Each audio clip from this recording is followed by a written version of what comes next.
Most of you aren't subscribed. Make sure to subscribe, as it helps out the channel.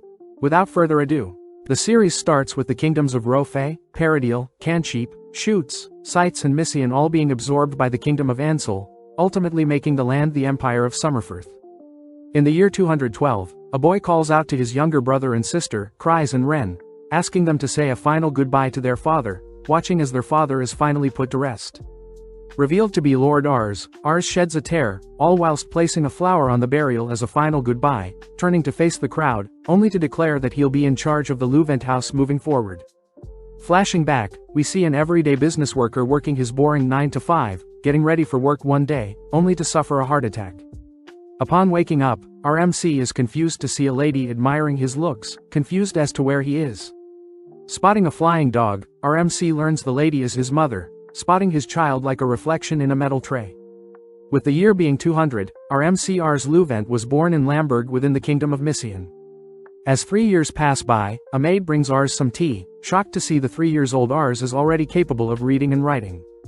Ars narrates how he has a general idea of the overall Summerfirth's empire structure, noting how it's quite different to Earth.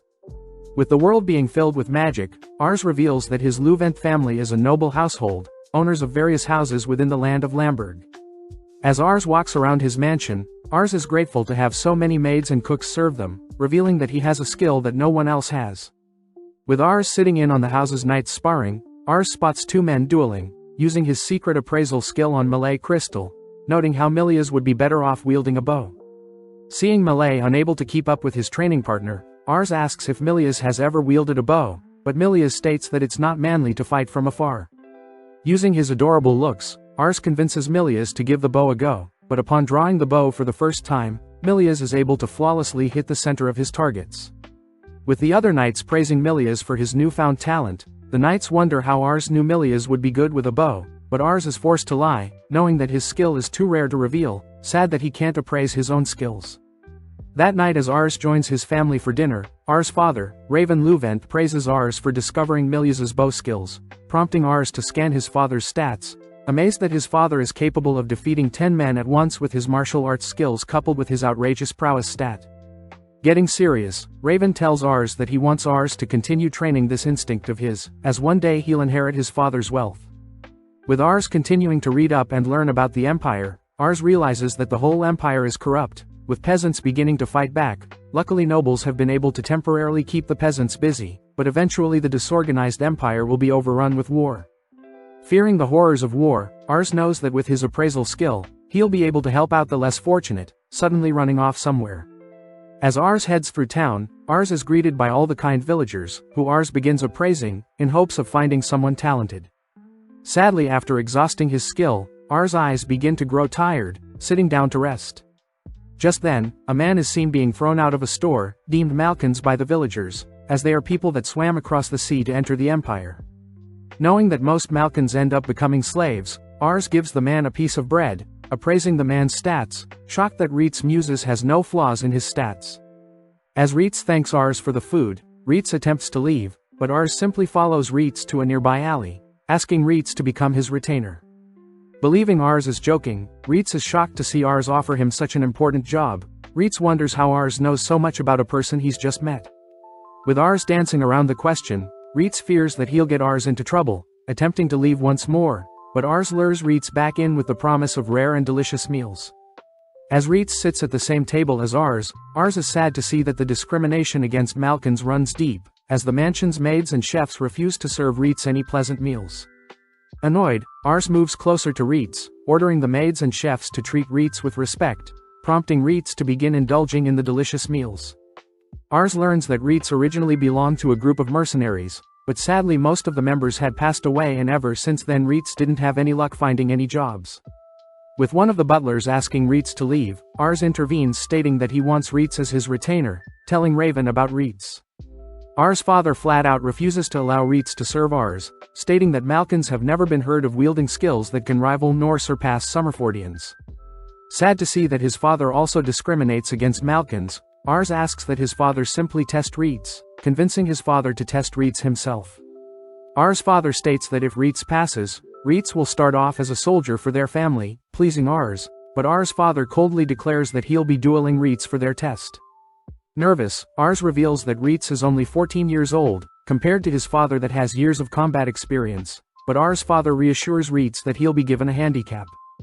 As REITZ agrees to the duel, they all follow Raven through the mansion, but REITZ asks why Ars is so persistent on his retainer. Upon hearing that Ars doesn't care about REITZ being a Malkin, REITZ is shocked to hear that Ars needs REITZ by his side for the future, promising to do his best. With everyone heading to the training area, several knights help prepare practice swords in an hourglass, only for Raven to announce that REITZ will win if he lands a single blow within the allotted time. With Ars revealing that his father Raven is by far the strongest within their land, REITZ and Raven begin their duel, prompting Raven to dash forward only for REITZ to barely avoid, having sensed Raven's murderous intent. REITZ is amazed at Raven's speed and power, forced to defend each consecutive strike, but at the same time the knights remark how Raven, even when holding back, dominates the knights, but REITZ seems to be holding his own. Sadly at that moment, REITZ is caught off guard, struck to the ground, but seeing Ars still having hope in him, REITZ gets back up, glaring at Raven.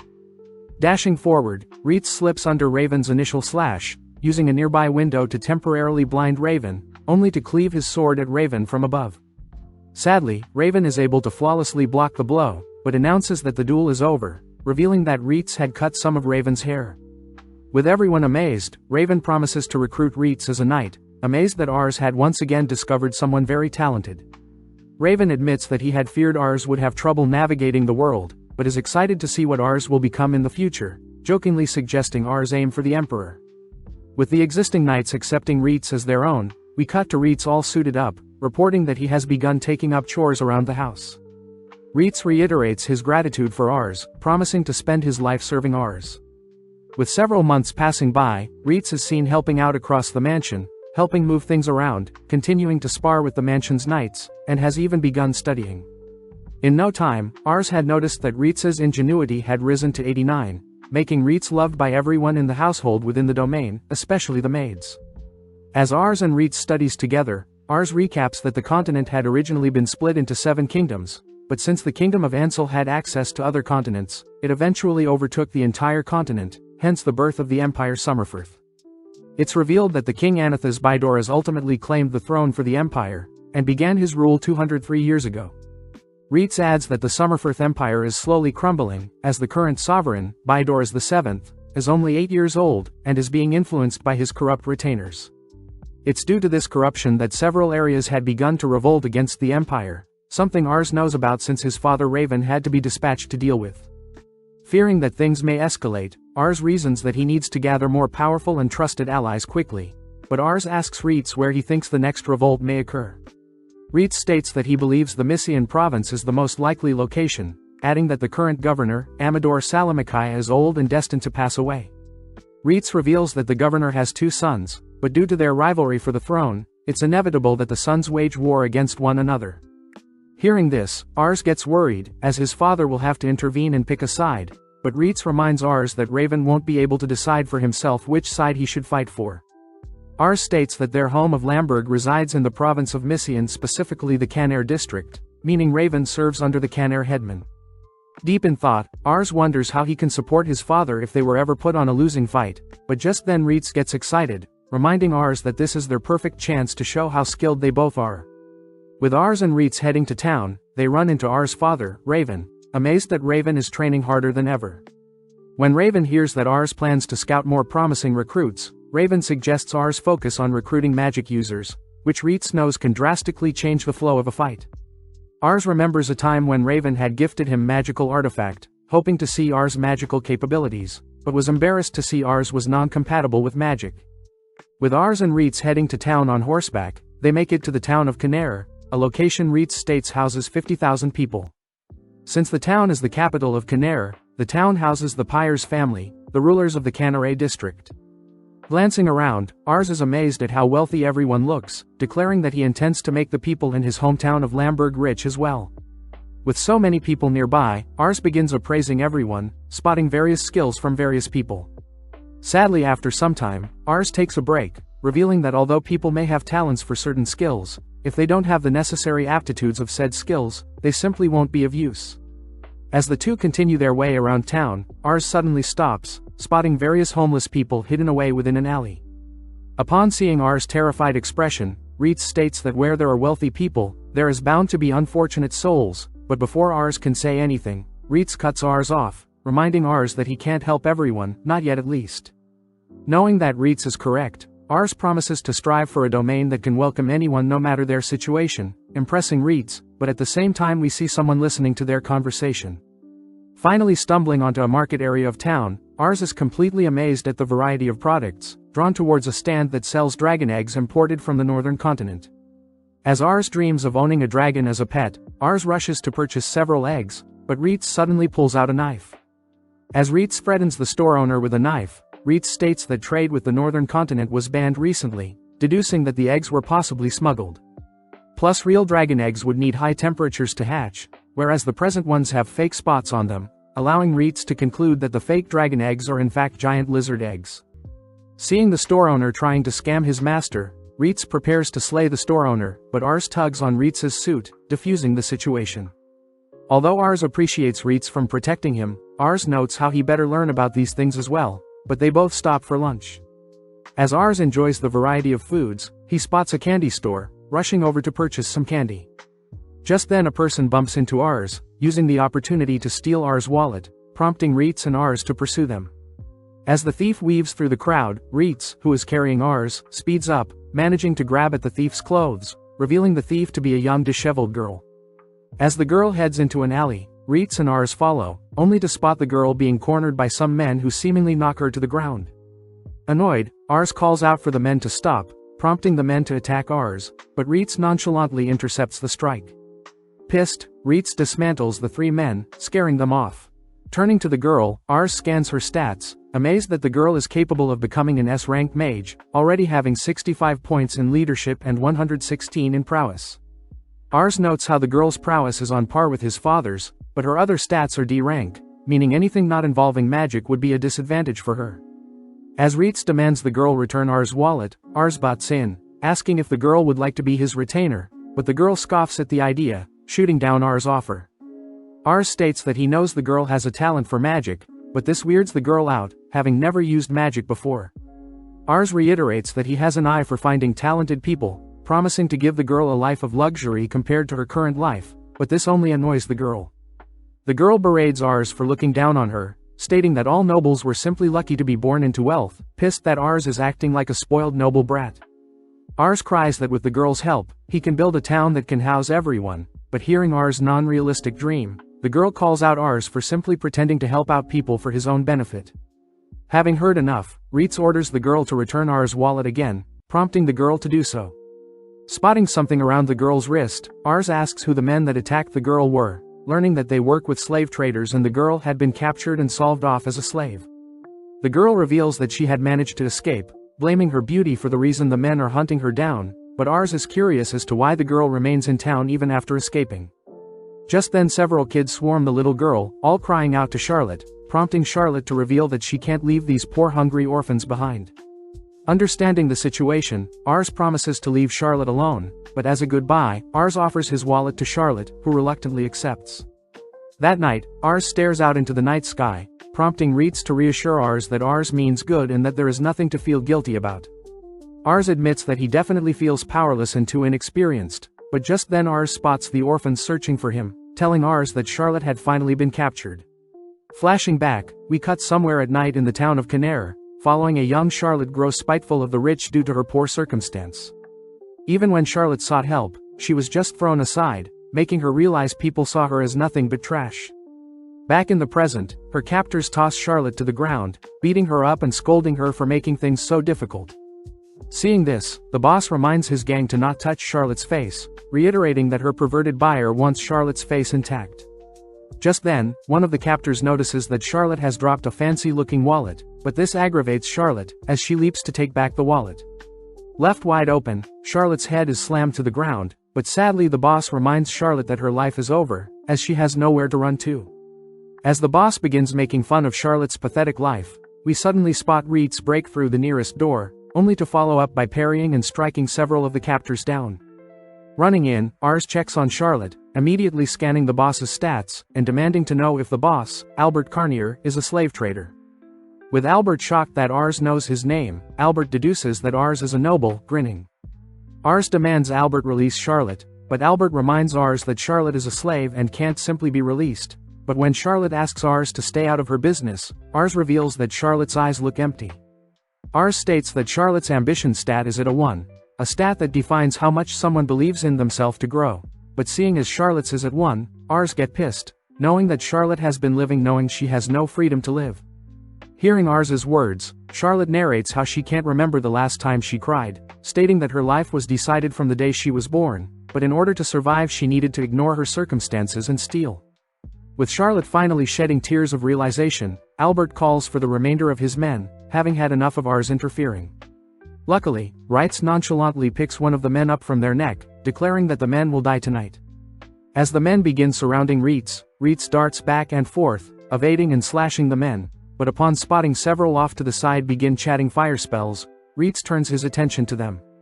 With Charlotte shocked at REINCARNATES' abilities, Albert grows more annoyed, calling down his trump card. Marching down the stairs, Albert introduces an ex-military leader, who demands Albert get him more booze. With Charlotte frightened REINCARNATES will lose, Ars scans the military leader's stats, only for REINCARNATES to disappear, reappearing above the officer, following up by knocking out the military leader. With Albert completely defeated, he desperately reminds Ars that slave trading is legal in town, prompting Ars to offer to purchase Charlotte. When Albert stubbornly refuses, REINCARNATES states that they will be taking Charlotte regardless, meaning Ars is being nice and protecting Albert's reputation.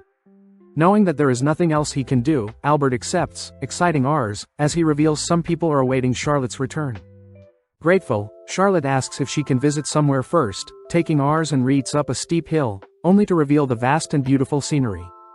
Charlotte states the view is a breath of fresh air and secret spot she keeps to herself, but this makes Ars wonder why Charlotte is willing to share the spot with them. Turning to face Ars, Charlotte asks why Ars wants to build a town of all things, but gets shocked hearing Ars say he likes children. Ars adds on by stating that a children's smile and dreams can reinvigorate any adult, and it's the children's dreams that will ultimately shape and make a better future. By making a town, Ars promises to protect the dreams and future of people less fortunate, declaring that people won't have to suffer like Charlotte, but Ars suddenly realizes that he's rambling on. Impressed, Charlotte agrees to be Ars's retainer, if it means that the children she's been looking after can have a better future as well. Changing topics, REINCARNATES takes out a magical artifact he picked up from the slave captors earlier, stating that he's curious how capable Charlotte is with magic. As REINCARNATES hands Charlotte the artifact and teaches her how to cast a spell, Ars gets excited, wondering how powerful someone with S-rank capabilities is. Now ready, Charlotte raises up her hand, casting a simple fire spell, only for a massive swarm of energy to form around her palm, only to be shot into the air, creating a massive explosion. Having drawn the attention of all the townsfolk, Charlotte's magical artifact is revealed to have been drained of energy, shattering. With Charlotte asking if Ars is impressed, Ars is completely filled with excitement, which REINCARNATES is forced to admit he's amazed as well. Charlotte asks what she gets being Ars' retainer, but upon hearing that she'll get a place to stay, food to eat and a salary, she asks that Ars send all of her pay over to the children's, as she won't be able to take care of them. Completely grateful to Ars, Charlotte gets on one knee, promising to serve Ars for the rest of her life. Shocked at how serious Charlotte is, Ars asks Charlotte to be herself, signaling for Ars and REINCARNATES to begin heading home.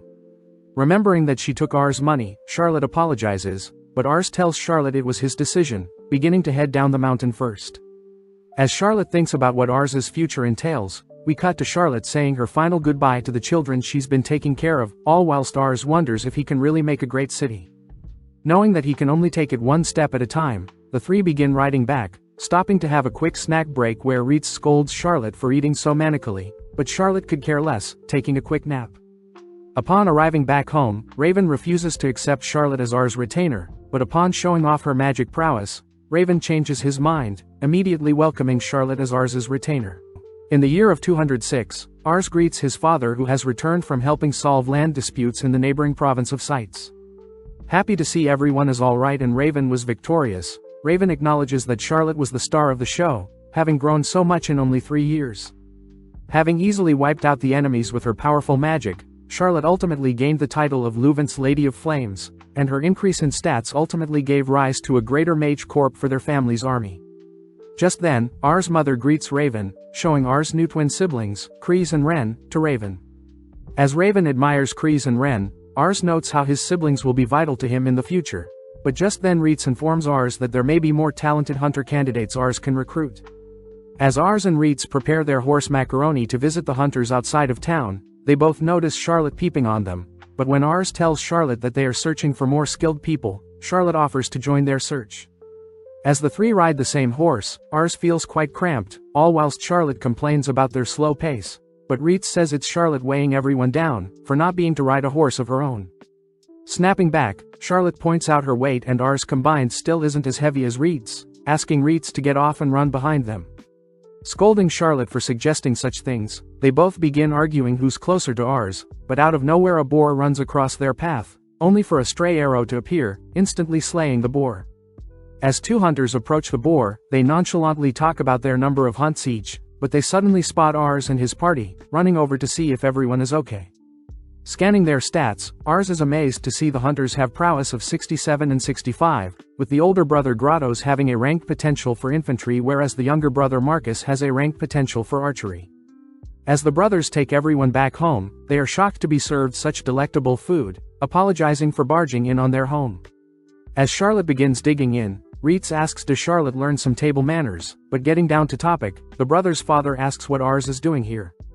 Ars reveals that he would like to recruit Marcus and Grottos for their family's armies, exciting the three men, as their family will get the honor to fight for their country. The father compliments Ars' mature attitude, revealing that his youngest son Rosal isn't as mature as Ars. Curious as to who this Rosal is, a tiny hand suddenly reaches for some bread, quickly retreating back into his room, but suddenly his father calls out for Rosal to properly greet Ars. As Rosal struggles to muster out some words, Ars notes the low stats, but upon seeing that Rosal has the potential to grow his ingenuity stat to 109, Ars chokes on his beverage, knowing that no one would be able to boast a higher stat. Since Rosal is still young, it makes sense for Rosal to have such underdeveloped stats, but knowing that he needs Rosal, Ars asks if Rosal would like to be his retainer. Shocked at the suggestion, Rosal begins fearing what Ars and the others will have him do. Rosal cries that he doesn't want to leave, locking himself in his room. The father apologizes for Rosal's behavior, revealing that Rosal's mother passed away 2 years ago, believing it to be the cause of Rosal being so underdeveloped, as normal hunters his age would be chopping down wood and training with a bow. When Rosal's father says he doesn't want Rosal to fight like the other two brothers, Ars corrects the father, stating that Rosal will be trained as a strategist, something Rosal's father isn't so opposed to. As Ars enters Rosal's room, Ars apologizes for scaring Rosal earlier, asking if Rosal likes to read books. When Ars learns that Rosal is reading the only book his mother used to read for him, Ars feels sad for Rosal, seeing Rosal admit that he's aware he isn't as talented as others. But taking this opportunity, Ars offers Rosal to visit his home's library, promising that nothing will happen to Rosal. Hearing such a tempting offer, Rosal accepts, but as Ars gets closer, Rosal states that he wants his brothers to come along as well. As everyone enters through Ars' mansion, Rosal is frightened of the mansion's dog, but Ars states that Charlotte will show the two older brothers around, revealing that Charlotte is the leader of their mage corps. With the brothers excitedly following Charlotte, Ars and REITZ shows Rosal their library, a place that holds every book in Missian. Since Ars is busy, Ars leaves REITZ to look over Rosal, cutting to later that afternoon, where Ars rushes to check up on Rosal. Upon entering, Ars fears that Rosal left, but is surprised to learn Rosal is fast asleep, having knocked himself out from reading too much. REITZ states that Rosal was able to grasp concepts and words instantly, leading Ars to check Rosal's ingenuity stat, shocked to see his level is rising so quickly. Just then Marcus and Grottos return to pick Rosal up, adoring Rosal who is fast asleep, only to reveal that Rosal never learned how to read, as their mother used to read to Rosal. As Rosal wakes up, Ars asks how Rosal learned how to read, only for Rosal to reveal that he had matched his mother's voice with the words in the books she read, ultimately learning to read. Rosal also mentions that he can remember most things from when he was born, shocking everyone. That night, Ars wonders how they can convince Rosal to fight with his brain, cutting to the next morning where Ars asks for Rosal to capture a boar with traps instead of a bow and arrow. When the brothers wonder if such smart creatures can be trapped, but with some encouragement from Ars and his older brothers, Rosal promises to create a trap and impress his father. Unveiling several boars trapped, Rosal shyly mentions how he didn't want his father to be forced to hunt alone when the two older brothers left, so Rosal made use of the boar's tendency to charge at yellow objects, ultimately leading the boars to funnel into wooden cages. Not only did Rosal think about his father's future, Rosal also strung up herbs to deter motherboard and child boars from being trapped, even opening a small hole for the babies to escape if they get trapped. Rosal states that in order to keep the boars abundant, they would leave the mother and child boars alone, shocking their father as Rosal had foresaw and factored in everything. Without saying another word, Rosal's father orders Marcus and Grottos to take Rosal with them when they leave the next day, heading off without saying anything else. Breaking down, Rosal realizes that he may have done too much, heading home that night, only to stare out into the moon, reminding himself that his mother passed shortly after he was born. As Rosal blames himself for his mother's passing, Rosal suddenly overhears Marcus and Grottos chatting with their father on the roof. As the boys toast to the anniversary of their mother's passing, the older brothers wonder why their father was so cold to Rosal, but their father states that he failed to recognize Rosal for his talents. Rosal's father states that he doesn't blame Rosal for hating him, as that is what the father must do to atone for failing to raise Rosal, prompting everyone to begin shedding tears. The next day Ars arrives to pick up Marcus and Grottos, shocked to see Rosal will be joining them, coldly walking past his father. Before Rosal and the boys set off, Rosal turns to his father who has begun chopping wood, crying that he could never hate his own father, promising to grow and make his father proud. As his father cries tears of joy, Marcus and Grottos thank Ars for giving them a chance for a brighter future, prompting all three boys to promise to serve Ars diligently. With Raven reaching the age of 36 and Ars turning 9 years old, Raven has become sick more often, prompting Ars to offer to take over his father's duties, but Raven refuses. 1 year ago, the ruler of Misian had passed away, leaving everything to his younger son, Vasmark, but the older son Corin refused to accept such a fact. Corin was well known to be inferior than Vasmark, but since Corin had made a name for himself, the province of Misian was ultimately torn between the older and younger son, and to make things worse the neighboring province of Sites has begun to invade Misian. As Ars racks his brain to figure out a solution, we see several carriages passing through a forest, even through all the lightning storms. Seeing Ars conflicted, Raven tells Ars not to worry about the war and instead to worry about his future engagement, something Ars was not aware about. Rushing to the others, Ars tells them about his engagement news, but Charlotte simply teases Ars for not marrying her first. As Ars gets more annoyed, he suddenly learns that his fiancée is here to visit him, forced to greet his future wife. As the carriage door opens, Ars stiffens up, having never had a girlfriend before, but as his fiancée unveils her hood, she introduces herself as Licia Applied. Scanning her stats, Ars notes how pretty Licia is, but is shocked to see Licia has a diplomacy capacity of 100 and ambition of 80. Ars realizes that Licia is definitely cunning, wondering if Licia is planning something. Confused as to why Ars isn't saying anything, Licia gets curious, but is relieved believing Ars is simply infatuated with her beauty. Offering to show everyone around his home, Ars suddenly spots Reitz running by, prompting Licia's butler to become disgusted spotting a Malkin in the mansion, but Licia silences her butler, reminding her butler that Reitz is quite formidable, ordering her butler to apologize. With Ars shocked to see Licia standing up for Reitz, Ars continues to show her around the house, amazed that Licia is so comfortable speaking with all the maids and people in the mansion. As everyone sits down for a meal, Licia compliments the meat she has been served, getting Ars to reveal that the meat is from some boars they trapped, but Licia takes the chance to tease Ars for having sauce on his face. Ars remarks that Licia is a little too perfect, but upon hearing Licia compliment his hometown of Lamberg, Ars offers to show her around the next time it stops raining. As Licia smirks, Ars suddenly spots the rain stopping, shocked to learn that Licia had watched the clouds as they were traveling and deduced that it would only rain for a little bit. At the same time, Charlotte and Rosal eavesdrop on their conversation, with Rosal sensing something off about Licia, something Charlotte agrees with as she gets jealous seeing Licia so close with Ars.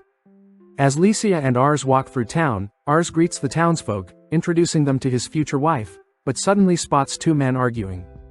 Running to see the commotion, only to learn that one of the customers had ordered Flame Magistone, but the shopkeeper instead sold the customer Sound Magistone. Ars fears that if he isn't able to resolve the issue, Licia will consider Ars useless, but just then Charlotte appears, threatening to men to settle down or else she'll blow everything up. Intervening, Licia diverts the conversation, instead bringing up how famous Charlotte is, getting Charlotte to stand down for now. Turning to Ars, Licia offers to resolve the situation, asking Ars to do her a favor afterwards. Approaching the men, Licia stops the men from fighting, introducing herself as Ars' future wife, temporarily stopping the men as they congratulate Ars. Licia suggests that the customer sell their sound stone to her, offering to pay a decent price for the stone, As for the shopkeeper, Licia offers to sell any amount of flame stone the shopkeeper is willing to buy. Licia also mentions how everything was R's idea, prompting both men to thank Rs, promising to use contracts next time, but Rs can't be more amazed at how smart Licia is. As the sun begins to set, Rs apologizes for having Licia follow him around town, but just then Charlotte butts in, praising Licia for earlier, but Charlotte still doesn't accept Licia as Rs's future wife. With Rs and Licia now alone, Licia cashes in on that favor Rs gave her, asking what type of girl Rs truly like. Completely caught off guard, Rs wonders what Licia is scheming, but knows that since Licia is far more smarter than him, Rs chooses to answer truthfully.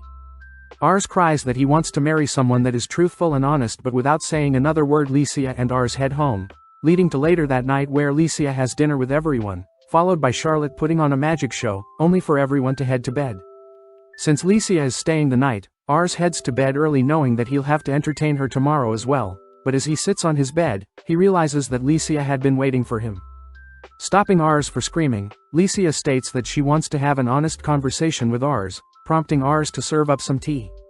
As Rs asks what Licia wants to talk about, Licia asks once again what Rs thinks of her, revealing that she has a knack of detecting what people think of her with a single glance, coupled with the ability to put people at ease with a few minutes of conversation. But Licia had noticed that Rs only grew more suspicious of her, the more time they spent together, wondering why Rs is so scared of her. Rs realizes that he had made Licia feel so sad all this time, choosing to reveal his appraisal eye that allowed him to see Licia's outrageous diplomacy and ambition stat, and that is what ultimately made Rs suspect Licia had an ulterior motive. Shocked to hear that, Licia admits that she is quite ambitious, shyly uttering that she strives to have a man fall in love with her, but seeing Rs freeze, Licia cries for Rs to say something. As Rs tries to fill in the awkward silence, Rs realizes that it's completely natural for a girl like Licia to strive to marry a powerful man, but Rs knows that neither his family nor himself can live up to Licia's expectations. Speaking up, Licia is finally happy to be able to read what Rs is thinking, stating that although Rs is not yet where he wants to be, Licia believes that Rs along with his family have the potential of becoming great and powerful in the future. Licia also mentions how the townsfolk treated Rs like their family, something Licia believes every lord should strive for, ultimately admitting that Rs is the one she wants to marry. As both Rs and Licia part ways for the night, Rs scolds himself for beginning so awkwardly, only to cut to Licia outside, also scolding herself for being awkward, but Licia is grateful she has finally found someone that she can speak truthfully with. Licia thinks about how she was born around scummy nobles who would lie to each other in order for their own benefit, but one day Licia had watched a female noble worm her way into a marriage with a powerful man. Licia had strived to marry the most powerful man she could find, using her skill to also lie and get on people's good side, initially planning on only befriending and using Rs. But as Licia spent time with Rs walking around Lamberg, Licia realized how genuine and kind Rs was, not only to her but to everyone no matter their status, ultimately falling in love with Rs. Licia states that she wants to know what type of future Rs plans on creating, vowing to crush those who stand in Rs' way, cutting to several days later where Rs is seen writing to Licia updating her on his life. As Rs thinks about the last time Licia had visited him, Rs gets shy knowing Licia is dead set on marrying Rs, but Rs writes that luckily Raven is recovering well and the current wars in Messina have quieted down a bit. With some more time passing, Rs learns that his father is getting weaker by the day, wishing for some more time to repay his father for all he's done. Elsewhere in the castle of Arcontes, we see an assassin successfully take the life of the old governor, but when the guards corner the assassin chooses to take his own life. Having heard the news, Raven sits with Rs and his party, asking Rosal what he thinks of the Mysian governor being assassinated. Rosal believes that there will be war soon, something Raven knew would happen, meaning the brothers Corin and Vasmark will finally start a war for the throne.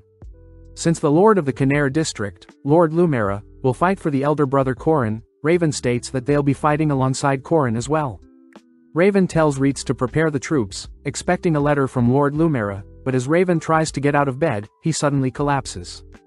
With the letter from Lumera arriving, Rs learns that Raven must gather his troops within 3 days, but Rs states that since his father is unable to get out of bed, he'll be the one to go in his father's place. As Rs and his party set out to the town of Canare, they greet the guard outside the castle, informing the guard that Rs will be representing Raven. When the guard questions if Rs is capable of taking over for Raven, Charlotte speaks up, making the guard realize that he's standing before Charlotte the Lady of Flames and Reitz the Reaper. As they are guided through the castle, Ars gets teased for being nervous, but they suddenly run into the headman for Lord Lumera, Menes Renard. With Ars introducing himself, Menes prays that Raven gets well, prompting Ars to scan Menes's stats, amazed that Menes is an above average for all attributes. Taking the opportunity, Menes attempts to offer REITZ and Charlotte a job, but they both refuse, having sworn loyalty to Ars. With Ars being guided to the official meeting room, Ars awkwardly introduces himself, but feels out of place when none of the elderly men speak up. Upon taking a seat at the table, the Lord of Kumie, Kral Orslo, speaks up, praising Ars for his confident entrance, someone Ars used to play with when he was younger. When Kral offers Ars some cookies, Ars notices another man glaring at him, but out of nowhere Lord Lumera enters the room, prompting everyone to get up and bow. Amazed by the aura that Lord Lumera Pyres emits, Ars scans Lumera's stats, noticing that Lumera doesn't necessarily boast any unique stats, but combined with Menes, they are quite the influential duo. Getting the meeting started, Lumera apologizes for the sudden meeting, but states that with war about to break out, they'll all be fighting alongside the elder brother, Corin. With Lumera confirming that there are no objections, Lumera reminds everyone that the province of Sites will try to attack during the war as well, officially ending the meeting. Having held in all his nerves, Ars lets out a sigh of relief, but realizes that Lumera is beside him, apologizing for his manners. Lumera reassures Ars not to be so stiff around him, praising Ars for walking in Raven's footsteps and growing an army to such a high caliber, especially only at the age of 11. With Lumera telling Ars he expects great things, Lumera takes his leave, prompting the other man to finally confront Ars. The man introduces himself as Hammond, the lord of the domain Torbakista, and also the father of Lycia. Wondering what Hammond wants to speak about, Ars learns that Hammond had heard that Ars had stopped writing to Lycia, apologizing as Ars had been spending time looking after Raven and thinking about the upcoming war. Hammond states that Lycia speaks highly of Ars, having been more open with her feelings recently, something Hammond had never seen before, as Lycia used to be more obedient, especially growing up amidst conflicts between nobles. Hammond states that he blames himself for allowing his daughter to suffer at such a young age, apologizing for forcing Ars to marry Lycia, but Ars reassures Hammond that he chose to take on Lycia's burden. With Hammond satisfied with Ars' response, Ars returns to tell Raven everything that transpired, confirming that they will be indeed fighting alongside the older brother. Seeing as Ars attended the meeting while telling him, Raven praises Ars for finally becoming a man, having worried that Ars was still too naive. Finally sitting down and writing a letter to Lycia, Ars catches Lycia up on everything that is occurring, talking about how he met Hammond, along with the unfolding war, but Ars ultimately promises to win the war to impress Lycia. Joining his men in training, Ars stands no chance against REITZ, worried that everyone but himself is growing stronger. Ars begins thinking about his mock battle he had earlier, disappointed to see that he was completely outmatched, and even failed to defend himself when attacked. Seeing as he has been relying on Charlotte and REITZ, Ars racks his brain, wondering how he can be useful in battle, but just then Rosal rushes in with a letter. Rosal reports that Sites has begun to invade Kumie, the domain belonging to Kral, and seeing as Kumie is right next to Lamberg, they have no choice but to defend Kumie. Knowing that Raven can't lead their army, Ars steals his resolve, declaring that they'll depart immediately, ordering REITZ to gather the troops. With REITZ promising to look after Ars, Ars declares that he'll be leading the army, but out of nowhere Raven appears. With Ars worried that his father is too unwell to fight, Raven states that Ars is still too young to fight, ordering REITZ to stand down when he tries to persuade Raven against going to war in his condition. When Ars tries to reassure Raven that he'll be safe with Charlotte and REITZ by his side, Raven reveals that Ars's face does not resemble a warrior just yet, confusing Ars. To make things clear, Raven orders Guller to retrieve one of the men they've imprisoned, having Baramorda the criminal kneel before everyone. Raven reveals that Baramorda had committed every crime under the sun, stating that they'll now execute the criminal, but tasks Ars with keeping his composure if Ars wants to be acknowledged as a man by Raven. Seeing Baramorda being placed in position for an execution, Ars helplessly listens as Baramorda begins listing off his fantasies, only for Raven to give the signal to execute the criminal. As Ars lays witness to the criminal's head being severed, Ars can't help but turn away, collapsing onto his knees, but this shows to Raven that Ars is still not ready for the horrors of war. As it begins to rain, Raven begins heading out with his army, ordering Ars's party to follow as well, leaving Ars by himself, crying out that he is still too weak. Cutting to the battlefield, REITZ rides beside Raven, all whilst Rosal gives orders and Charlotte decimates the battlefield with her magic. As Raven begins coughing up blood from the 1-month dispute, it's reported that Raven's army was able to defeat an army double their size, but unfortunately as Raven returns home, he's seen very weak, arriving 4 days after R's 12th birthday. With R's family rushing to check on Raven, Rs welcomes the others home, shocking everyone as Rs has been training whilst everyone was gone. Rs asks about his father's conditions, disappointed that he had forced his father to push his already sick body, but his party reassures Rs that it was Raven's duty to take over. As Rs leaves to train some more, Charlotte reveals that she had heard Rs has been non-stop training, something that stresses Rs party out, but out of nowhere Licia visits, apologizing for the sudden visit. Licia states that she's been worried about Rs, having kept in touch with Rs through their letters, but Licia admits that she feels more distant from Rs as his written letters feel very cold. Seeing as Licia is distraught, REITZ reasons he should tell Licia about how Raven had tested Rs' manhood, ultimately left behind when Rs failed to face the horrors of taking another human's life. Licia apologizes for not even being able to help, demanding to speak with Rs herself, guided towards the training area of the mansion. Upon entering, Licia is relieved to see Rs focused with training, but when Rs collapses, Licia admires Rs for forcing himself back onto his feet, even though Rs is completely exhausted. With Licia leaving Rs to train, she tells everyone that she'll let Rs grow for now, but suddenly a maid rushes to inform everyone that Raven is awake, but Raven wishes to speak with Rs party privately. As Rosal, REITZ and Charlotte stand before Raven, Raven apologizes for passing out after the war, shocking the three as Raven is too casual with them. Raven states that he wants to get to know the three better, asking what each of them feel living their new lives, prompting all three to state that they would like to continue living the life they have now. Happy to hear that, Raven reveals that he knows he is not long for this world, thanking the three for changing his world view, as he had never thought a Malkin, a woman and a child would end up being the pillars of his domain. Getting serious, Raven states that he knows forcing Rs to rule over his domain is a selfish act, admitting that he wished he would have trained Rs more seriously, but now that he has no time left, Raven begs the three to please continue supporting and guiding Rs. As Raven makes this request as a father, Raven begins shedding tears, knowing that he can't look over Rs any longer. Reciprocating Raven's feelings, Rosal states that Rs is the person that ultimately brought his family together and gave him confidence. Charlotte adds that Rs is the person that gave her hope for the future, and REITZ declares that Rs believed in him when no one else will. With Raven satisfied to hear that all three swear complete loyalty to Rs, the three bow their heads, thanking Raven for accepting them, but REITZ asks for a favor. Having waited outside, Licia requests to speak with Raven privately, formally introducing herself, only to learn that Raven and herself have met before. Raven reveals that when he first met Licia, he noticed that Licia was more mature than most kids her age, even going as far as to treat everyone equally, someone Raven wanted by Rs' side. Raven reminds Licia that Rs isn't a perfect human, but Licia cries that Rs is trying as hard as he can to become like Raven, something Raven can't help but smile at, happy to see that Licia has indeed fallen in love with Rs. With Licia leaving Raven's room, she tells the others that Raven wishes to speak with Rs, but first thanks REITZ for being so kind to her. As everyone goes on ahead, REITZ slowly reminisces on the fond times with Raven, crying out in agony at the horrible situation. As Rs rushes to greet his father, Rs reports that he's been studying to find a cure for Raven's sickness, but Raven states that Rs truly has grown.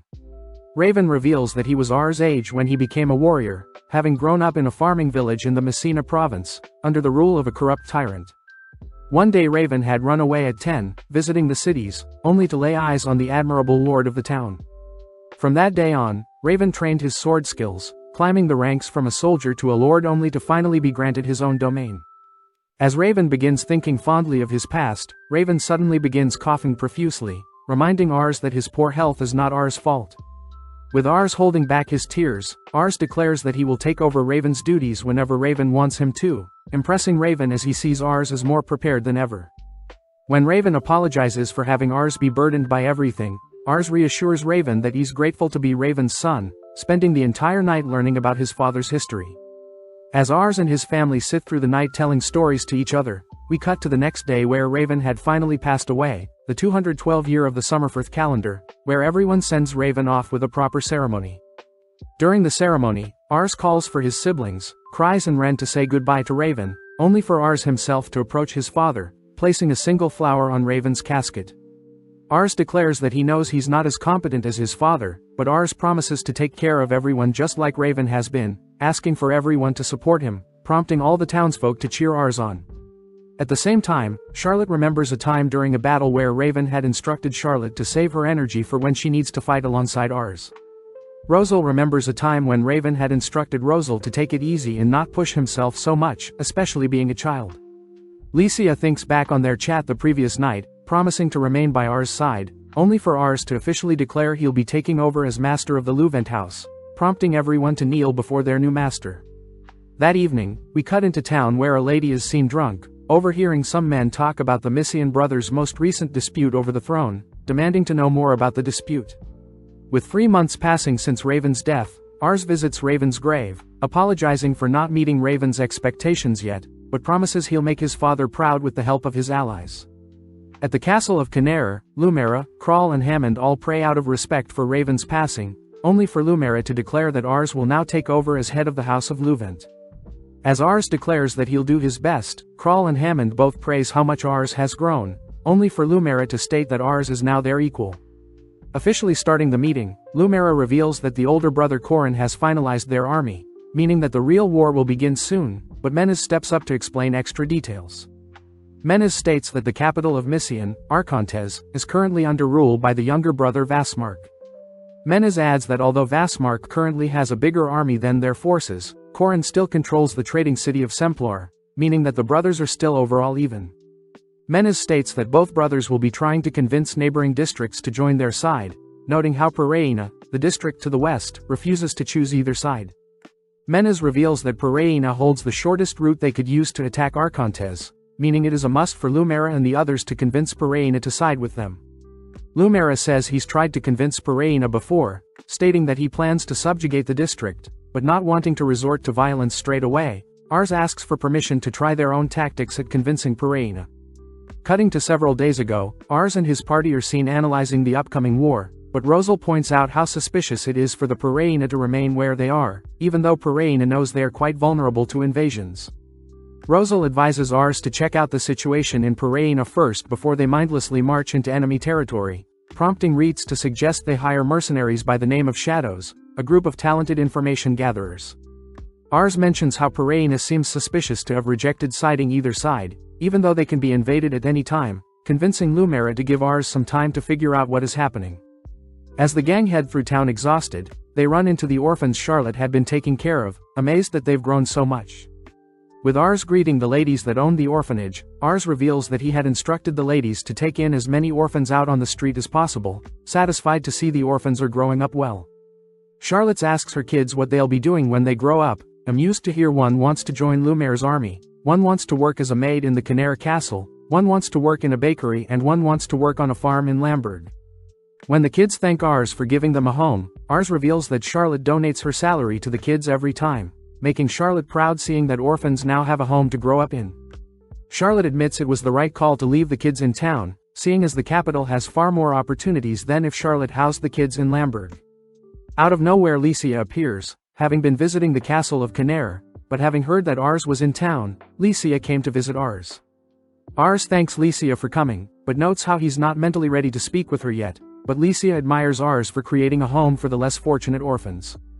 Out of nowhere an orphan rushes to hug Licia, accidentally dirtying her dress, but when Ars apologizes for causing Licia so much issues, Licia surprisingly removes her boots, chasing and playing with the kids, something Ars admires about Licia.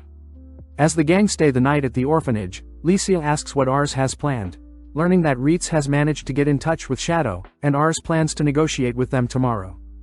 Interested, Licia asks if she can accompany Ars tomorrow, shocking Ars as he fears Licia will get hurt, but Licia manages to convince Ars to let her join them.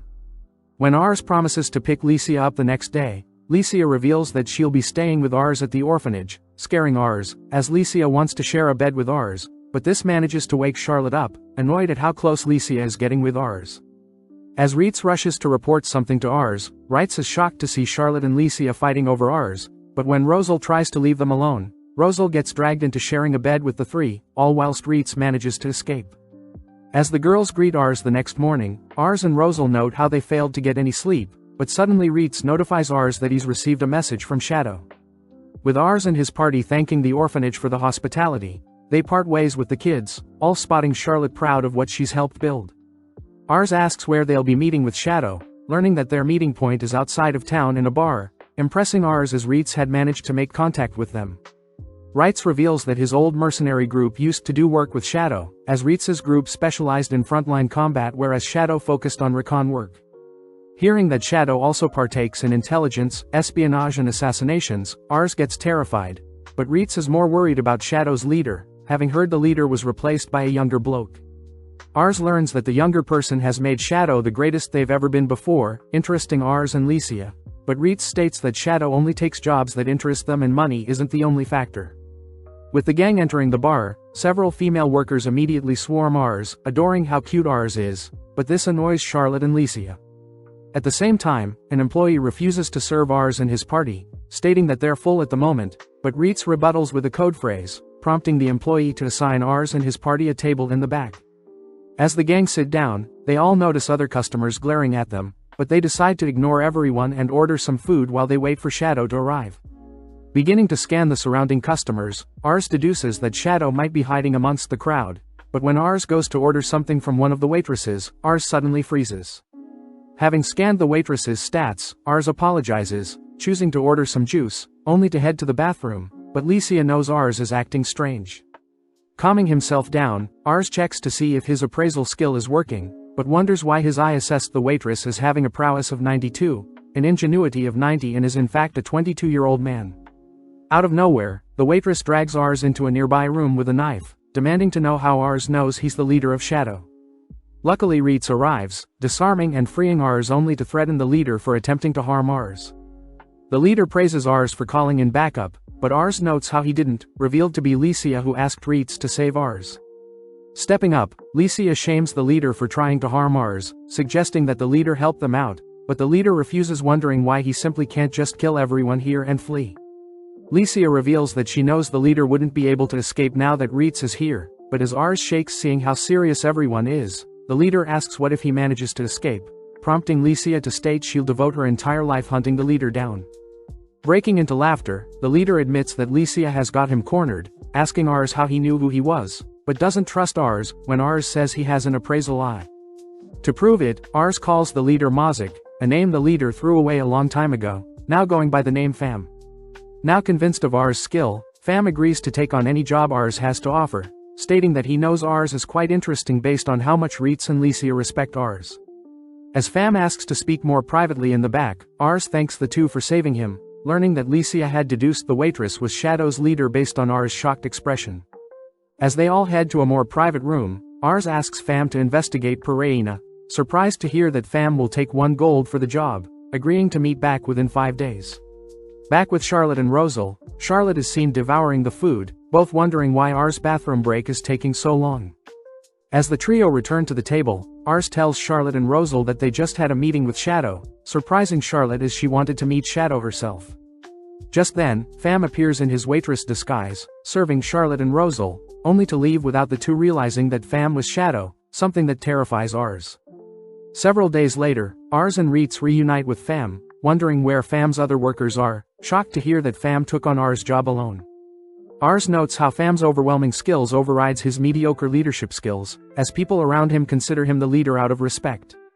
With Fam confirming that he was indeed able to investigate Pereina's secrets, Ars wonders how Fam found the information so fast, handed a scroll with the reasons why Pereina won't side with Corin.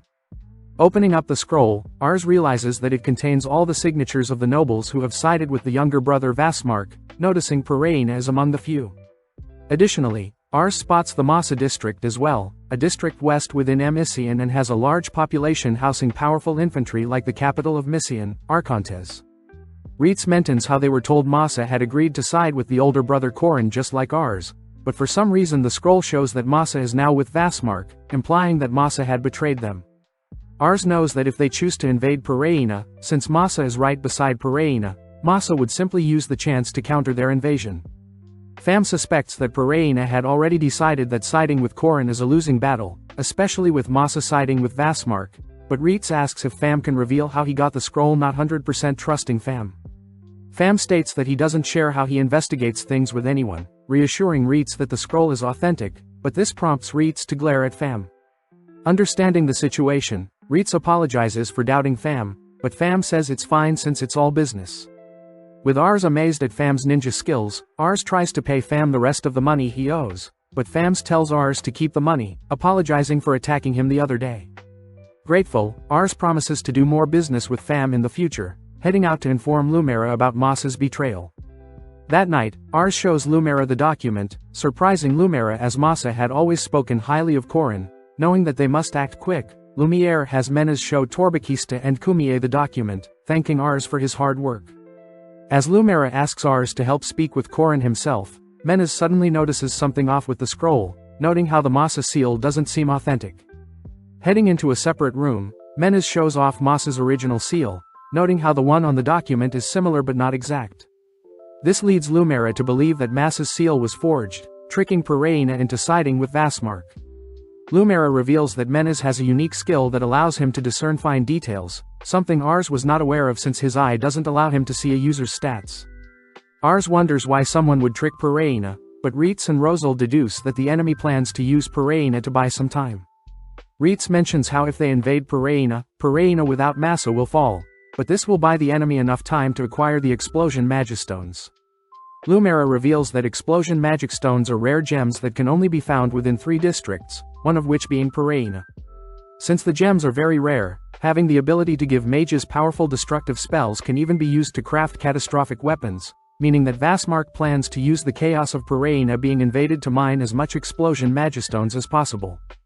Hearing all of this, Rosal speaks up, stating that invading Pereina is no longer an option, as Vasmark plans on using Pereina to tire out Lumera's forces, therefore their goal should be convincing Pereina to side with them even though Pereina has been hesitant too. Several days later, we cut to the headman of Pereina, greeting Ars and his followers, who has come to announce that they want to side with Vasmark. Ars chooses to act shocked, having heard that Masa has planned to side with Vasmark, pleasing the headman as he utters that Ars and Lumera is wise to join the winning side. As the headman gets up to inform Vasmark of the great news, Ars asks how the headman acquired the document in the first place, learning that Vasmark handed the headman the document himself. Ars utters how Masa betraying Korin is quite random, but the headman mentions how things get messy during war, but not stopping Ars cries that the headman didn't confirm if Masa truly is siding with Vasmark. Annoyed, the headman realizes that Ars isn't really here to join Vasmark's side, having his men arrest Ars and his followers. Springing into action, REITZ buys Ars some time, allowing Ars to reveal that he has brought the headman of Masa himself to clear things up. Flashing back, we see that Rosal had planned to have the headman of Masa clear things up, leading to Ars and his party showing the headman of Masa the forged signature. Pissed that Vasmark would rely on such underhanded tactics, the headman of Masa agreed to visit Pereina personally, leading to the present where the headman for Masa reveals that his signature was indeed forged. The headman of Masa reminds Pereina that he has sided with Korin since he was brought to power and intends to die whilst serving Korin, demanding to know what side the headman for Pereina will now side with.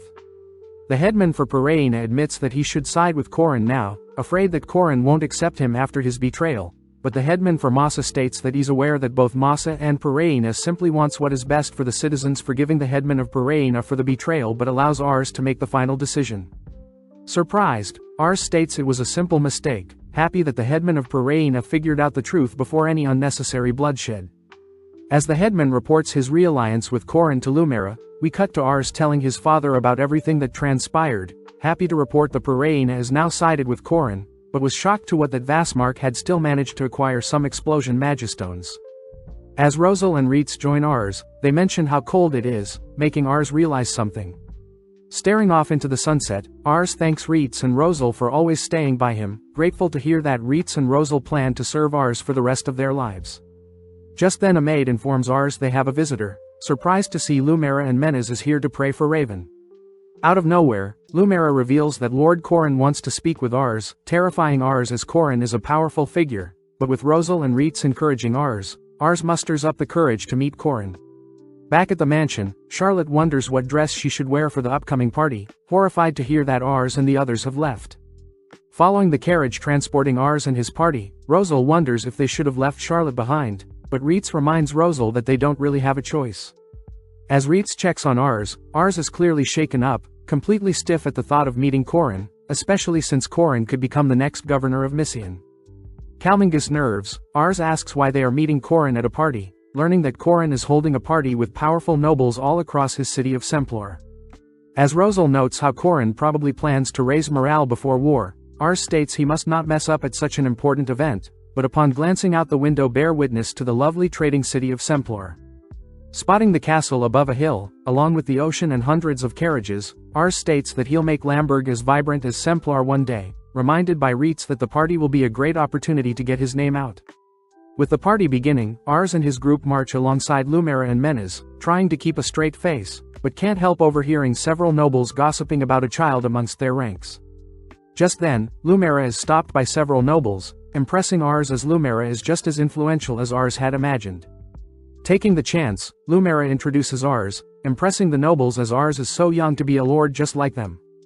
With a trumpet being sound, everyone bows their heads, right as Lord Corna enters. As Corin greets everyone, Ars takes the chance to scan Corin's stats, blown away at the sheer power Corin holds. Ars remembers that there are rumors that Lord Vassmark is supposed to be superior to Corin, wondering if there is some trick that Vassmark is relying on, wondering if Corin can truly be defeated. As Corin descends some stairs, he thanks everyone for gathering at his party, reminding everyone that since the passing of his father, himself and his younger brother have now chosen to fight over the throne. Corin claims that Vassmark is corrupt, choosing selfish desires over what is best for the province of Misian. Using this chance, Corin declares that after the war, he plans on converting the Misian province into an independent nation, separate from the Empire of Summerfirth. Corin admits that their future will be tough, but he trusts that his allies will support him fully, gaining a massive cheer of admiration from the crowd. Locking eyes with Ars in the crowd, Corin asks for Ars to step up, officially introducing himself to Ars, only to ask Ars to stand beside him. Corin reveals that Vassmark had attempted to trick Pereina, but thanks to Ars they were able to convince Pereina to side with them, shocking the nobles as a mere child was able to uncover such a ploy. Corin reminds everyone that age doesn't affect one's status, reminding everyone that Ars has accomplished great things in little time, earning Ars an applause from everyone. With some time passing, Rosal and REITZ dine on the delicious food, prompting the two to deliver some food to Ars, but Ars is too exhausted from meeting everyone, heading outside for some fresh air. As Ars begins thinking about all the duties he has as a lord, Corin suddenly appears, frightening Ars, but Corin reassures Ars he simply wants to have a chat. Corin praises Ars having heard great things from Lumera but is more curious about Ars' eye that has led him to forming his group of talented retainers. Corin asks Ars what he thinks about his own men, flashing back to several minutes ago when Ars had scanned the stats of the men that Corin surrounds himself with. Ars thinks about how Corin's men don't exhibit any extraordinary stats, quietly telling Corin that his men aren't as talented as Corin thinks. Glaring at Ars, Corin reveals that he knows his men aren't talented, but Corin values their loyalty the most. Getting serious, Corin states that he alone can't win the war, reminding Ars that although they have greater military and funding, they will still lose if their leaders are incompetent. Corin states that he was excited to hear such a young boy like Ars was able to unmask Vassmark's scheme so easily, promising to make Ars the headman of Canair if Ars impresses him during the war. Ars is shocked, not wanting to take Lumera's current position of headman of Canair, but Corin reveals that it's about time Lumera was promoted from headman of Canair. Before Corin heads off, he asks Ars if Ars' retainers can work for him instead, but is amused to hear how much Ars treasures his party, inviting Ars to his next war council, hoping to test Ars' appraisal eye a little more. With Ars proud to see Corin expects great things from him, we cut to the castle of Reincarnates, where Vassmark is informed that his plan of having Pereina stall Corin has failed. Thomas and Remus, being Vassmark's retainers, reassure Vassmark that they've still managed to acquire Magistones plus their army is still greater than Corin's, but Vassmark is still furious, refusing to initiate the war until he's absolutely sure of victory. Changing topics, Vassmark asks where Mireille is, but Thomas states that he refuses to speak to her, especially being the hopeless drunk she is. As other nobles begin uttering that Mireille would be useless in war, we cut back to Ars and his party who have returned home, informing Charlotte that they've been invited to attend Corin's council meeting. As Charlotte munches on some snacks from the party, Ars wonders how he'll find some more talented people, agreeing to consult with Fam. Meeting up with Fam, Ars asks if Fam could find him some more talented people, promising to reward Fam with 20 extra gold if he succeeds. As Ars leaves to meet up with his party, Ars suddenly bumps into a drunk woman who apologizes for bumping into Ars, drunkenly stumbling into Fam's tavern. Fam attempts to turn the drunk lady away, but the lady randomly sees through Fam's disguise, asking for a job at the tavern, but this alerts the manager who recognizes the lady as Mireille. Pham learns that Murray and the manager used to drink together, but now Murray is homeless and poor, hoping for a job, but the manager refuses. Before the manager can shoo away Murray, Pham intervenes, suggesting that Murray joins them as a waitress, but on the first day, Murray can't help but get orders wrong and drink on the job. When Murray's first day of work is over, she begs the manager to serve her a meal, but when the manager refuses, Pham manages to convince him otherwise. Sitting down for a chat, Pham asks what Murray did in the past, learning that Murray did odd jobs whilst indulging in booze, but when Pham tries to pry for more information, Murray gets serious warning Pham to back off. Holding his ground, Pham wonders how Murray knew he was a boy, but Murray reveals that her little brother and herself used to serve a powerful man, uttering the name Amador Salamikaya, the previous governor of Missian. Hearing this, Pham states that he has a perfect job for Murray, cutting to later that day when Ars and his party receive a letter from Pham, informing them that he's found a new talent for them. Upon rushing to the front door, Ars is greeted by Pham, who introduces Murray, but Ars immediately recognizes Murray as the drunk lady he bumped into yesterday. When REITZ asks who the lady is, Pham reveals that Murray is on par with REITZ's combat ability, but being skeptical himself, Ars scans Murray's stats, terrified to see her monstrous stats. With a leadership stat of 93, a prowess stat of 70, a 102 ingenuity stat that is greater than Rosal's and an ambition stat of 100 compared to Lycia's mere 80. With Ars speechless, he musters up the courage to chat with Murray, shocking REITZ as he recognizes Murray as the advisor of the previous governor of Missian, Amador Salamikaya. With Charlotte impressed by Murray's aura, Ars wonders why Murray is showing up now, but just then Rosal tugs on Ars' clothes. REITZ follows up by advising Ars not to hire Murray, revealing that Murray has rumors of her being kicked from the previous governor's home, and Murray Grangen has a younger brother, Thomas Grangen, the right-hand man of Vassmark. REITZ states that Thomas is said to be more cunning than Murray, but Murray could still be acting as a spy for Vassmark, something that Murray denies, surprised to learn that Thomas is now working under Vassmark. With REITZ not convinced by Murray's clueless expression, Murray asks if Ars will be hiring her, leading Ars to declare that he will be in need of Murray's help. Ars states that Murray is quite talented overall, but secretly thinks about why Murray's ambitions are so high, similar to Lycia's, but Ars's compliments make Murray blush. With several days passing, REITZ storms into Ars' room, stating that Murray is not fit to be Ars' retainer, having slept through her duties, gotten drunk during training and refused to respect REITZ as an equal. Before Ars can defend Murray, Rosal bursts through the door, complaining that he doesn't want to learn under Murray anymore, having been forced to run laps instead of studying. Out of nowhere, the ground begins to shake, alerting everyone to a possible attack, but when Ars heads outside, he spots Charlotte and Murray destroying the ground. When Ars demands to know what happened, Charlotte explains that Murray instructed her to go all out, putting Ars in a tight place as he trusts Murray's training but asks for a heads up next time they cast powerful spells. Speaking up, the mansion's maids and knights argue that Murray has done nothing but cause more problems for everyone, but when they ask for Ars' opinion, Ars once again asks that everyone try to get along with Murray. Surprised, Murray admits that she doesn't want to leave, catching Ars off guard as he learns that the previous governor and Ars were the only people that trusted her and gave her a home.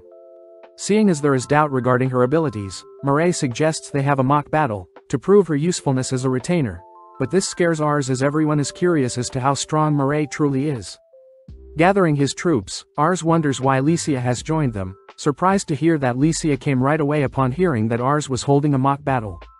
Murray takes the chance to introduce herself to Lycia, but Lycia passively-aggressively accuses Murray of being lazy and useless, forcing Ars to step in and defuse the situation, but when Murray offers to marry Ars notices Lycia glaring at them.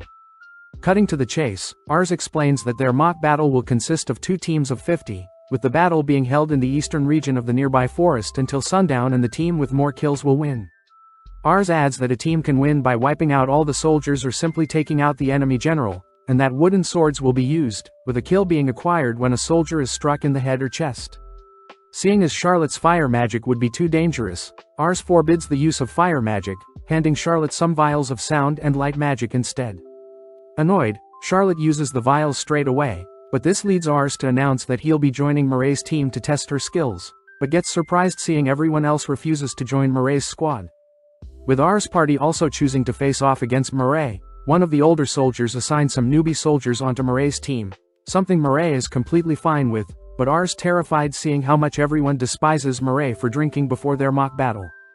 As everyone heads out to their designated destinations, REITZ states that he refuses to accept Murray as an equal, something Rosal agrees with, fearing that Murray will simply add to the dominating presence Charlotte and Licia already exudes. Cutting to R's team, Rs tries to cheer his team on, but Murray once again spoils the mood with her drinking. Seeing Rs growing worried about REITZ's strong team, Murray compliments REITZ, impressed by how REITZ moves. Murray also mentions how powerful Charlotte is, wondering how Rs found them, but is amused to see how proud Rs is of his friends. Murray admits that their troops don't even compare to REITZ soldiers, but as the junior soldiers and Rs scold Murray for being so blunt, Murray corrects herself, declaring that they'll still win. Murray admits that their lack of synergy and experience is a pity, but Murray reminds everyone that as a strategist she'll ensure that they win even if they hate her.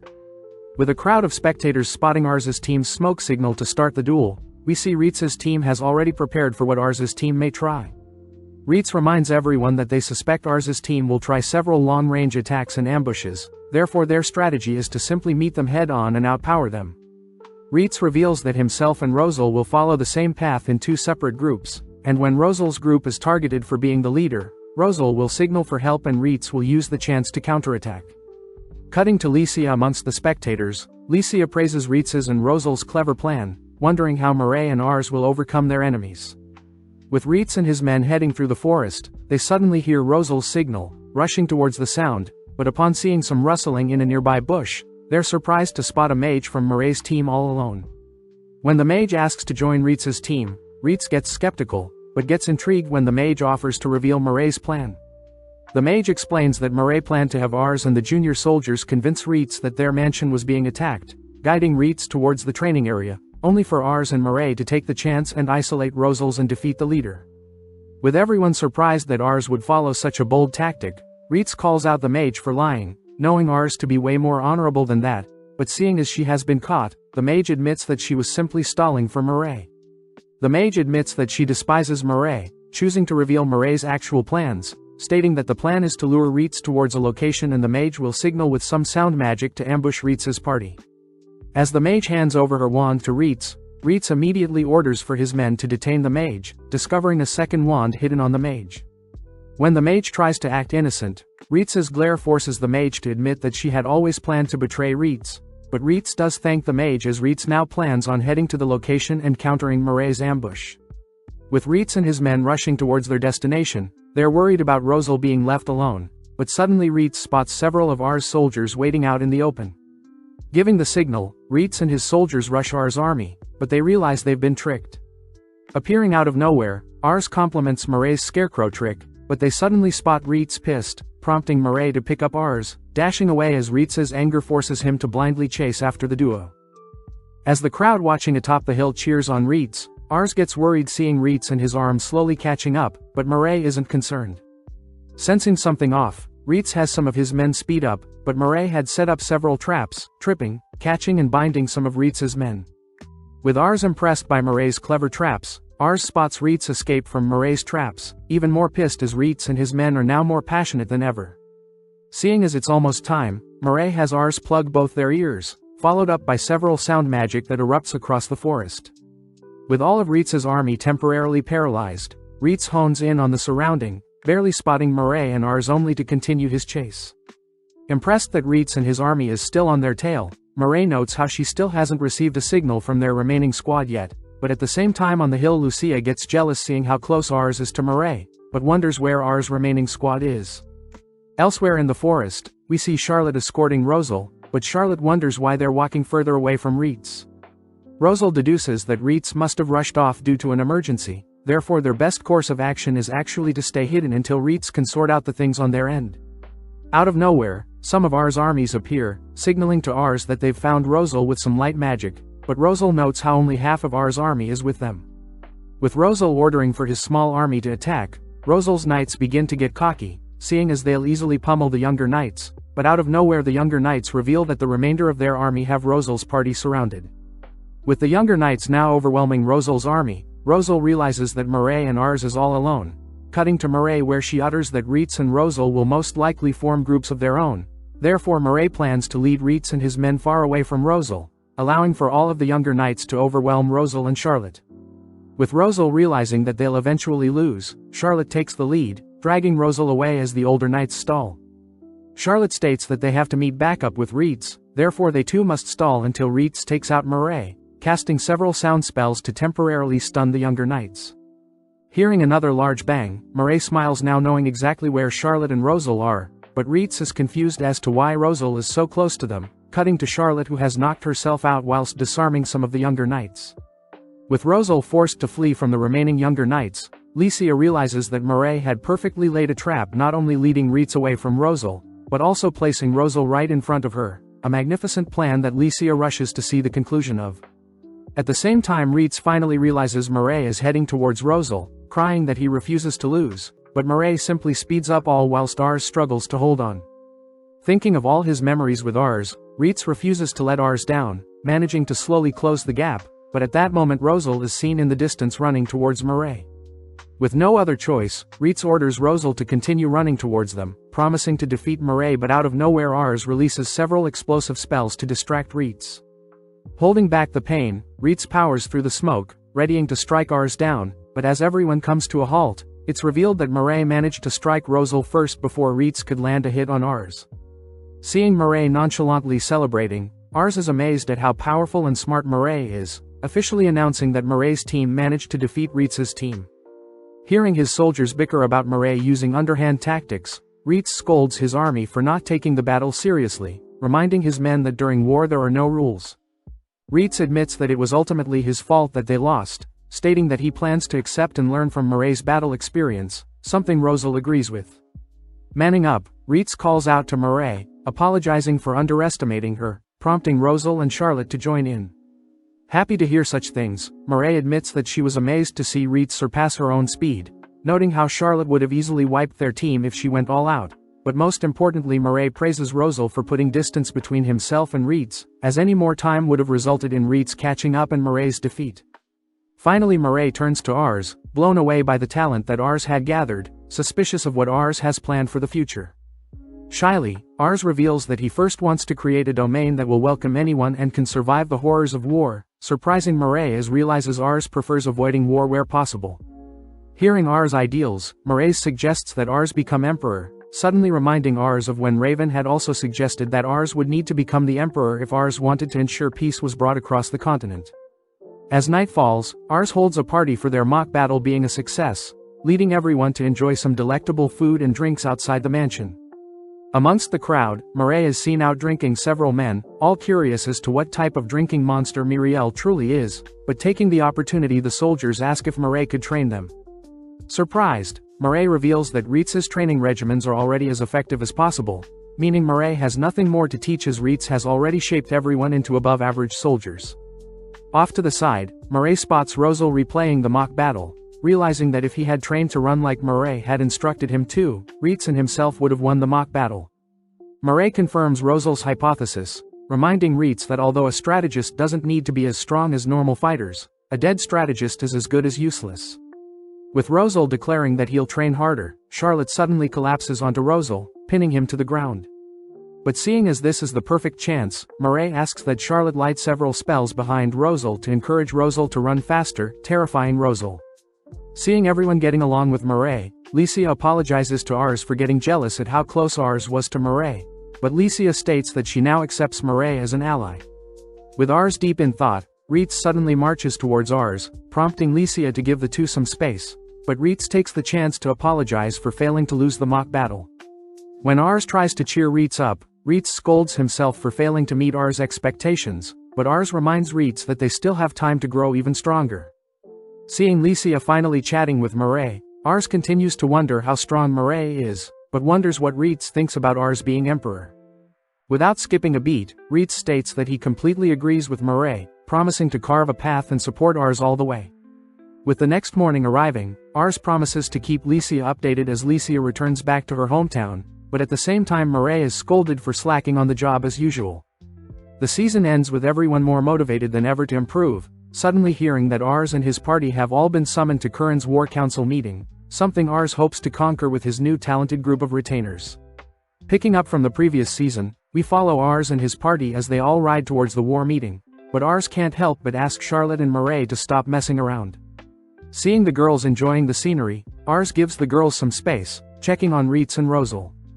Hearing REITZ recommend they spend some time during the journey to relax, the carriage passes by an ocean heading towards the Semplar region.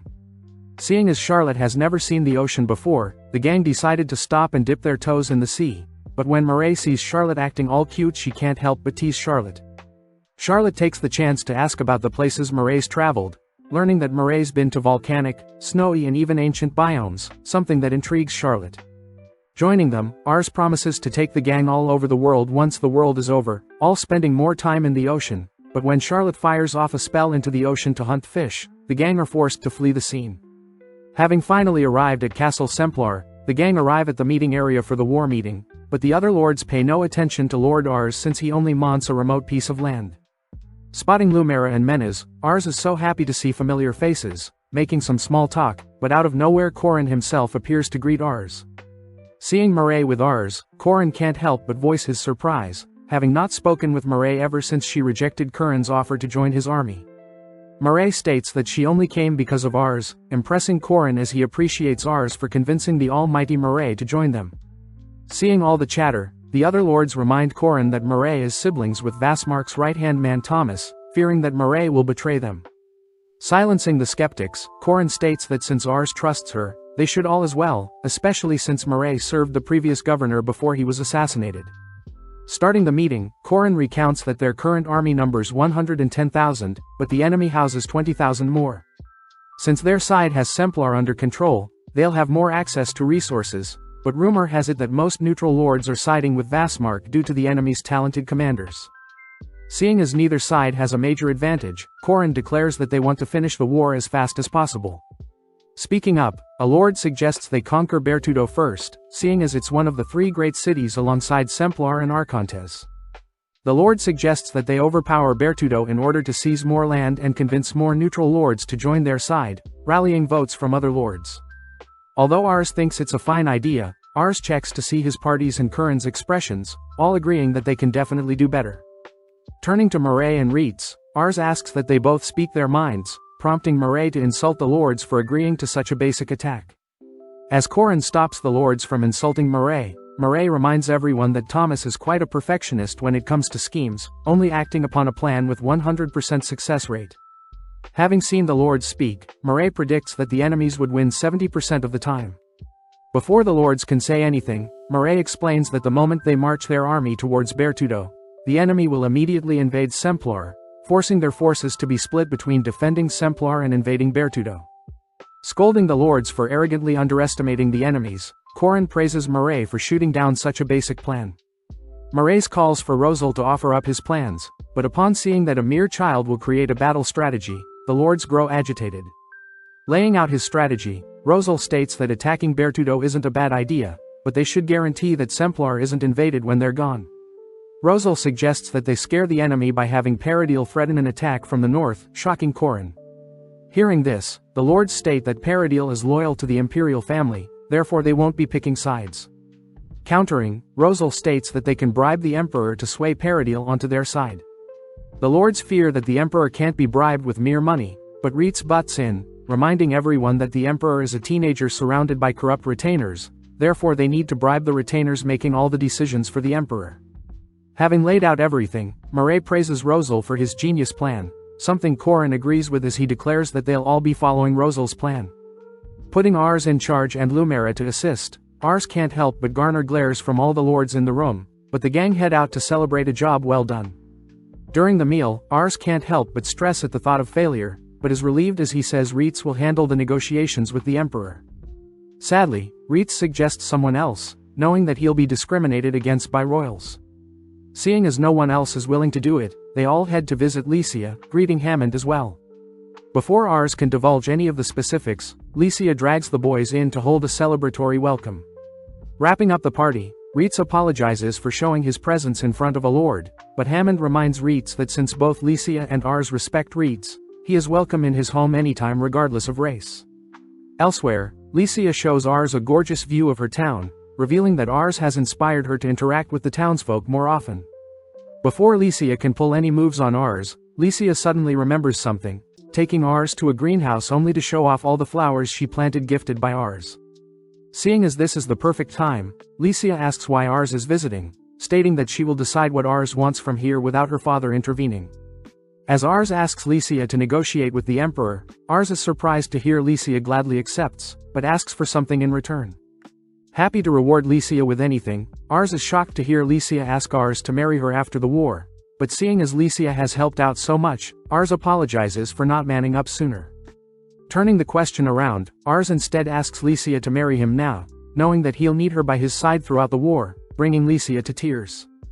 As both embrace, they announce the special news to Hammond and VIDZ, but Hammond is against her daughter getting married so soon. Upon further inspection, Hammond sees that Lycia is more determined than ever to support Ars, ultimately giving in as he throws a massive feast in celebration. Later that day, Pham reports his findings on the corrupt people around the Emperor, pointing out that Minister Shakma is the one that holds the most power. Check out one of our other videos on the screen or in the info card above. Subscribe, like and comment.